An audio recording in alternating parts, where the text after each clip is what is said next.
Welcome to Mishna study Masechet Bikkurim, Perek Bet Mishnah Gimal. Over here in this Mishnah, we're going to speak about laws that are similar between Teruma and Maaser that Bikkurim does not have.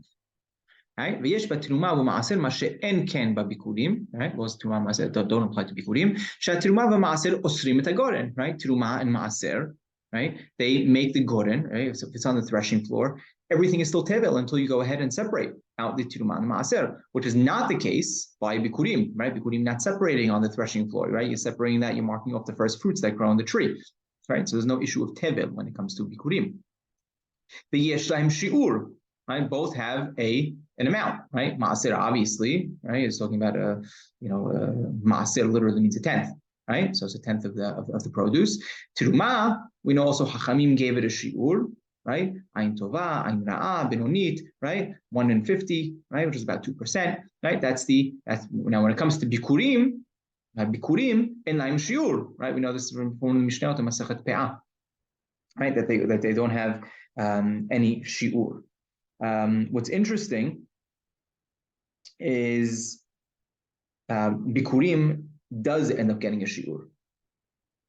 And why we're saying over here it doesn't have a shiur, I think because over here in the Mishnah, in the times of the Mishnah, there was no shiur for bikurim, and therefore we're saying in laim shiur. Right? It applies to all fruits. Right? Teruma and Maaser apply to all fruits. Bikurim only apply to shivat aminim. Right? We mentioned this earlier. Bifnei habayit v'shelo bifnei habayit. Right? When it comes to Teruma and Maaser, it applies in all generations. It doesn't matter if the Beit HaMikdash is around or not.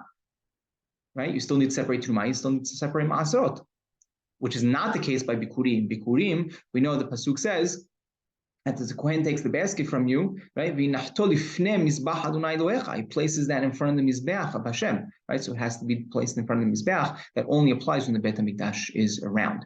And right, Teruma and Maaser also apply ba'arisin, ba'chachorot, ba'sikrikon, ba'gazlan, right? All these, right? The sharecropper, someone who's renting, a squatter, someone who stole, right? All these, the Teruma and Maaser still apply because the obligation of Teruma and Maaser is not on the land itself, right? It's on those fruits that grow in the land. But when it comes to Bikurim, we mentioned that Bikurim needs to grow on your land.